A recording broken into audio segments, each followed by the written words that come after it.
G'day there folks, it's Connor here again, and we're back with some more stories from Reddit. As always, if you enjoy these videos, be sure to hit like and subscribe and all that stuff, and let's get straight to the stories.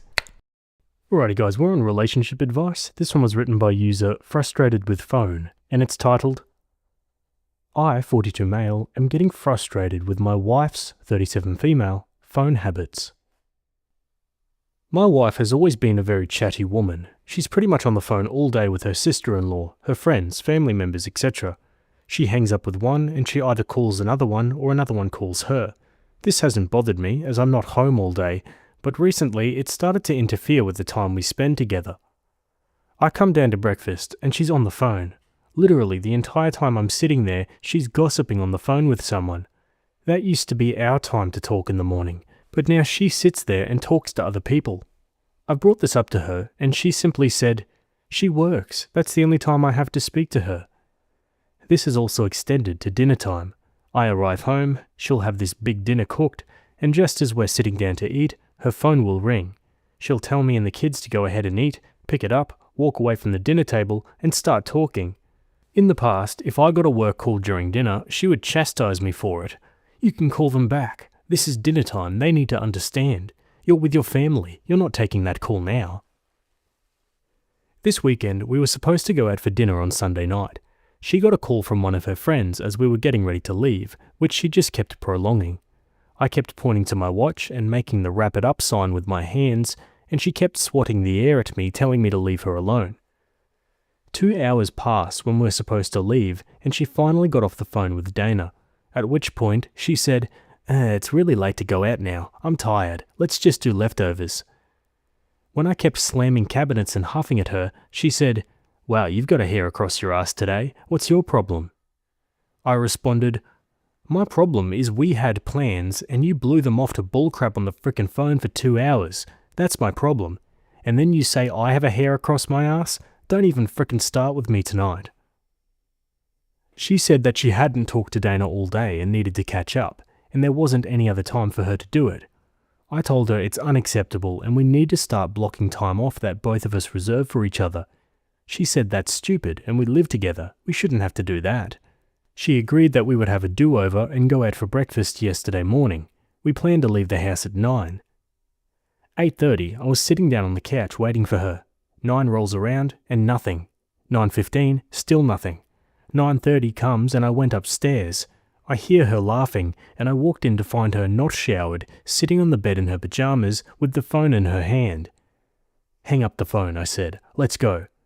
"I'm on the phone," she shouted. "Sorry, Dana, what was that?" I ripped the phone out of her hand and said into it, "Hi Dana, we're going to breakfast this morning and Tammy can't talk right now. She'll call you back another time. Goodbye." I then hung up the phone, turned it off, and put it in my pocket. My wife went apecrap, demanding I give her the phone back, screaming that I had no right to control her time and that she wasn't going to be manipulated. I responded, "No, you're right. You shouldn't have to be manipulated into spending time with me. If you were a decent human being, you would know that's something you should prioritize, not see as a chore. I'm frickin' done. You've obviously made your choice." We're pretty much at an impasse. We haven't spoken much since yesterday morning. She said she has nothing to say unless I apologize and return her phone. I told her that if her biggest concern is having a phone right now, then we have nothing to talk about. I've tried offering solutions, but she's so obsessed with that goddamn phone that I don't think she's even hearing me. Wow, at an impasse is putting it lightly, I think. She definitely sounds like she's got some sort of reliance on her phone. There has to be something at least a little bit unhealthy about people who seemingly can't go an entire day without, having to call their mum or catch up with their friends or something like that. Let's see what the comments think. She sounds very annoying and someone I would not like to spend any time with whatsoever. More like she's acting like a teenager in her mid-30s. She said that she hadn't talked to Dana all day and needed to catch up. That sentence is pretty maddening. It must be infuriating having to conduct your plans around her phone calls, and for her to deem you manipulative is really hypocritical, as she is the one actively controlling your plans via her phone schedule.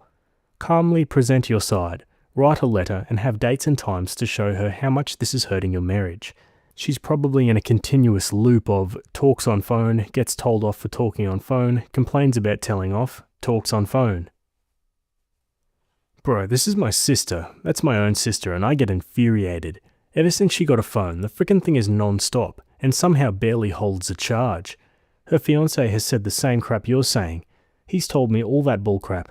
I told him it's not my problem. You knew my sister was sociable this entire time. It got to the point where she couldn't leave the house to meet anyone on time. We even tried planning events later. Tell her to be there at noon even though it starts at 2, and she still shows up at 2:30. Countless times she invites us to dinner. Once it's ready, boom, friend calls. She's gone 45 minutes to 2 hours. Like WTF? How can you talk to someone that long you see a few times a week? Christmas was the last straw. We make tamales. Tamales takes a team effort. We were to be there by 11 a.m. She had the masa. She did not show up until 3:30. Why? She was wishing her frickin' friends a Merry Christmas. Crap is annoying as hell. I've laid into her a few times and told her how inconsiderate, selfish and disrespectful, and a self-absorbed a-hole. My family and I literally have to have an intervention for her. I don't think your wife realizes the damages she's doing to your marriage or to your kids for ignoring them. Another comment says, I don't think you're behaving like a rational human being at all. Huffing, slamming cabinets, taking her phone right out of her hands and putting it in your pocket. You're acting like a child and you're being whiny and passive-aggressive with her. It doesn't matter that she's behaving poorly. With that said, however, how hard would it be to say, honey, when we have time together, I need you to be present with me. Full stop. Opie replies, well, you're partially right. My actions as of late are extreme, passive-aggressive and childish. I hate it. I hate being like this, and I honestly don't think it's healthy. So why am I doing it? Because it's sadly the only thing that gets through. She has a bit of persecution complex. When I say to her, I'm gone from 7:30 a.m. until 6 p.m. It's important to me that we have dinner as a family. I would appreciate it if you didn't take calls during the one meal we all have as a family. Her response was, fine, I won't talk to my friends. After all, I only exist to be your wife. When you're around, I should drop everything to talk to you. I'll just tell my friends that my husband says I can't talk to them anymore. Meanwhile, I pay the phone bill. She's on the phone with people for between 5 to 6 hours a day while I'm not here. If I try being calm, rational, and addressing the issue, she denies that there is an issue, makes it seem as if I'm telling her not to talk to anyone, and acts as if she is so isolated. This couldn't be further from the truth. When I was having one of these talks with her, her phone rang. I said, please let that go through to voicemail. This is important. She replied, I have to get this. I'm expecting this call from Beth. Call her back, please. We're not done, I replied. Well, I don't have anything else to say, she responded, and picked up the phone. From what I heard of their conversation, it was pure gossip and bullcrapping. So as mean as it sounds, I'm through being nice. I'm through handling this with kid gloves, and I'm through with her ignoring this and making me feel as if I'm asking too much of her to actually acknowledge me and her kids during the few waking hours we're home. Yeah, I'm with OP on this one. Okay, here updates, 1 year later. Hey everyone, it's been about a year since I posted, and I thought I'd give everyone an update on how everything went down. It's not the happiest news, but I know people were interested, so I'll share what happened. Right after I posted, I gave my wife her phone back. In doing this, I said to her, I don't believe I was wrong to be frustrated with you, but it's not my right to take your phone away. I'm going to give this back to you, but with it, I want you to take note of the fact that every time you take a long phone call on it, you are choosing someone else over your family. You are choosing to give that time to someone who is not here while there are family members here who miss you. She snatched the phone back and said, don't talk to me like a child. It's my phone and I'll do what I want with it. In short, things never got better. She was always on it. Dinners were missed. Kids felt neglected. And there were days when we didn't say a word to each other because every moment I was home, she was yakking away on the phone. The final straw came at our daughter's 8th grade graduation last June. Right in the middle of the ceremony, her phone rang. At the beginning, they had told everyone to turn off their phones, but apparently that didn't apply to her. I put my hand on her knee and said, no, not here, turn it off. She pulled it out of her purse, picked up the call and walked out of the auditorium. She missed our daughter walking across the stage. When everything was over, our son and I collected our daughter, and the first words out of her mouth were, where's Mum? We found her outside of the school, leaning up against the building, laughing and gabbing away on her phone. When she saw us, she ended her call and ran over to our daughter and gave her a hug. "Oh, sweetie, you looked so great. Congratulations, you did it." When my daughter asked where she was, she claimed that an important call came in right after she walked across and said she had to take it. She was lying to our daughter to take a bullcrap phone call. We went to dinner and I didn't speak a word to her.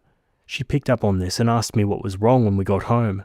I told her, "You've made your choice very clear, Temmie, thank you."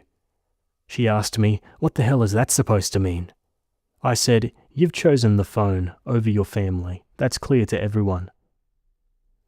The following Monday, I met with an attorney and began the process of filing for divorce. A lot of this is a blur, so forgive me if I get the order a bit confused, but I'll give you a summary of what happened. 1. My wife was served with divorce papers at home. She flipped, saying that I was trying to control her behaviour, that I was treating her like a child, and that I was punishing her because she had to take a phone call. 2. She ordered me to get out of the house, as I'd been the only one caring for our children for the past few months, and summer was starting soon. I refused to do this. I told her that she was welcome to move out, but as I was paying the mortgage and caring for our children, I would not be leaving the house. 3. My wife left and said she was staying with her sister until I came to my senses. She accused me of upending our children's lives right as our son goes into middle school and our daughter goes into high school because we'd have to sell the house. 4. When we bought the house, my wife paid the entire down payment out of her mother's life insurance. My father and brother generously loaned me money to cover half the value of the house as well as the down payment. My attorney contacted her, as she had not yet retained an attorney, and told her I wanted to buy her out of the house. He urged her to retain an attorney to review everything. She opted to accept the settlement and signed a, forgive me if I get this wrong, quitclaim deed, essentially removing any legal interest she has in the property. And 5. I closed our bank accounts, had a cashier's check issued for half the value, and had it sent registered mail to her at her sister's house. She signed for it no problem. I took our children's college funds, which were previously only in my name, and had my attorney put them into a trust, naming my brother and her sister as trustees. Only with both of their signatures can money be drawn from those accounts, so neither of us has the right to draw on those. It's a lot for my kids to understand, and I try my best not to paint their mother in a negative light. She hasn't made any great effort to see them during this time and keeps telling the kids, when she does see them, that this is temporary and she'll be back soon. Leaping off of a brilliant comment by one user, quote, "Give her the damn phone back and make like Temmie Wynette in a spelling bee." My wife, who has not worked since we got married, realised that anything she could buy outright for half the value of our house was like Elvis Presley looking for housing in Chicago.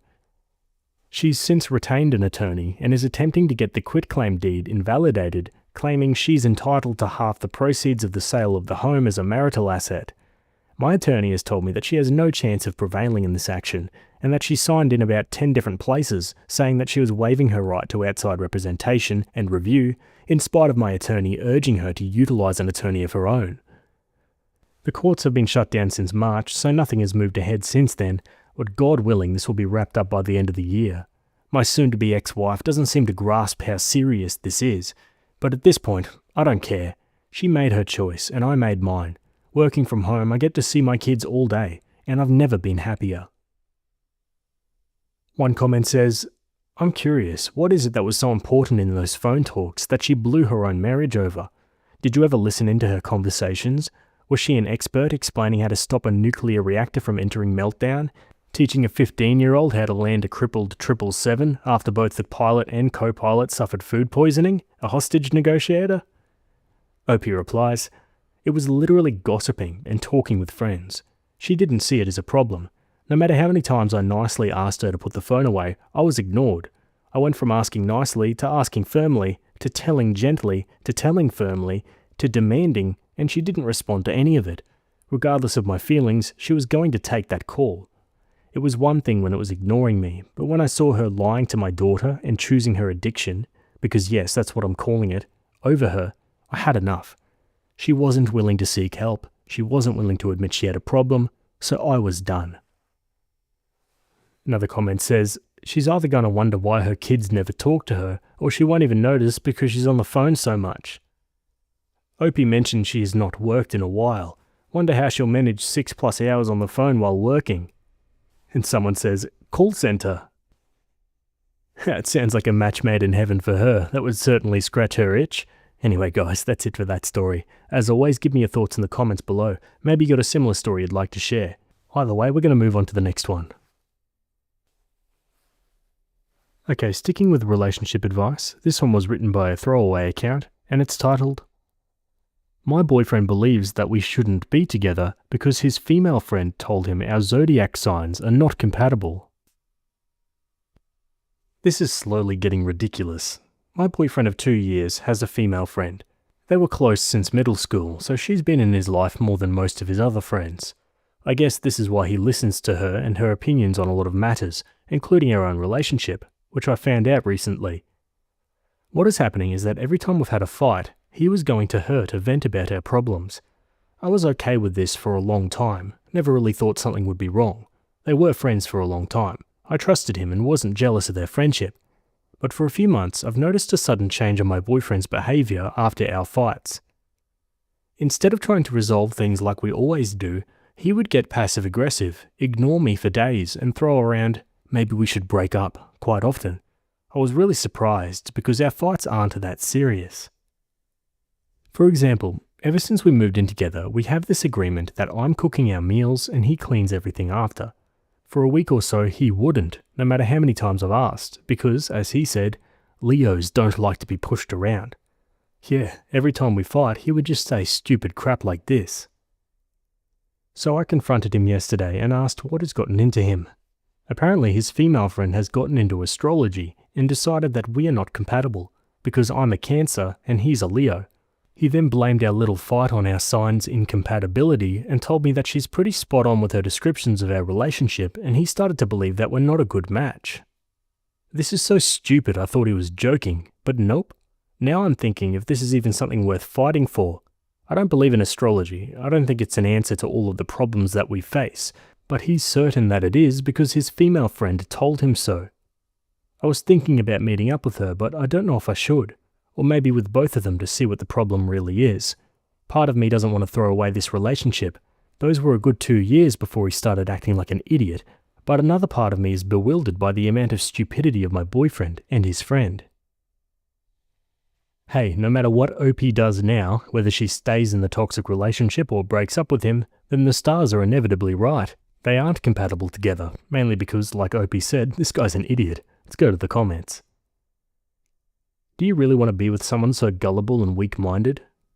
She says, to be fair, he wasn't like that for a whole 2 years we've been together, just recently. I'm thinking if there's something going on between them, and this astrology bullcrap is just a way to end things on their terms maybe. It could be his way of finding an out. If he's throwing around suggestions of breaking up during every fight, and now he's using zodiac signs as a reason to break up, then he sounds like he's just looking for reasons to end it. He could very well have feelings for this girl, but even if he doesn't sound like a good boyfriend. I would leave. Or maybe the friend wants to get with him and is manipulating him. He's pretty stupid to fall for it, especially like this, but still. I was thinking the same. I wouldn't be surprised if the friend's sign is miraculously hyper-compatible with Opie's boyfriend. Yeah, place your bets now. Okay, onto an update 2 months later. I've decided to post a follow-up because my original post gained a lot of attention. I've received plenty of advice and many things have happened ever since then. Be prepared for a long-ass ride. This whole situation is a great lesson to me, and I'm working on myself to stop being so naive and gullible. We are not together anymore, which is a good thing, but we didn't break up right away. I ended up confronting my boyfriend about his friend, her input in our relationship, and him seeking validation from her. As many of you have guessed, there was much more to their friendship than I knew about. I'm not sure how far they went to this day, but to the people that were saying they're using this whole zodiac incompatibility as an excuse, you were right. We took a break at first because when I decided that I want to end things on my own terms, my now ex-boyfriend switched the narrative. Surprisingly enough, he decided he's not ready to let me go, and that he'll cut out his friend if it meant we would stay together. And I was stupid enough to believe him, laughing my ass off. 1 week later, I've decided that I'll give my boyfriend another chance. We decided on new boundaries and everything was going smooth for the first 2 weeks. That's until I noticed that my boyfriend is being suspicious with his phone, taking it with him even when he's taking a bath. One time he forgot to mute his phone, and I've heard the Facebook Messenger signal coming from the bathroom while he was supposedly taking a bath. I've never ever checked his phone before, and I wasn't planning to, so I just asked him to show me his messages. I guess he was surprised because I never was the type to check what he's up to, so he got quite defensive, but I wasn't planning on giving up. We had a whole argument about me not trusting him, to which I agreed that I don't, and he should just show me his phone so we can be done with it. And he did, and guess what I found out? That he's still in contact with his astrology-obsessed friend, and their conversations aren't exactly friendly banter. Me finding out led to even more of an argument, in which my boyfriend admitted to cheating on me with his friend, blamed it on me being a Cancer and him being a Leo, again, then proceeded to tell me the only reason why he was fighting to stay with me is because, as a Cancer, I'm very homely and living with me is great, but I don't give him the thrill that his Sagittarius friend is giving him. So yeah, I kicked him out. I'm on the lease anyways, and when he tried to argue to let him stay for a few days until he finds his own apartment, I told him that as a Cancer, I'm not sure I can control my emotions and don't murder him in his sleep. That's how my ex became my ex. What I've learned from this is, 1, to avoid anyone who believes in astrology as a romantic partner, and 2, to be more wary of my future partner's friendships, as many things may not be what they seem. I love that last line from OP about not being sure if she could control her emotions. If he really believes in astrology, he'll stay away from an angry Cancerian, I'd imagine. Astrology is not exactly my thing either, but it's all in good fun. I'm a Taurus, by the way. What's your star sign? Let me know in the comments. Either way, that's it from me today. Hope you enjoyed those stories. Thanks for making it to the end, and I'll see you all in the next video. Have a good day. Cheers.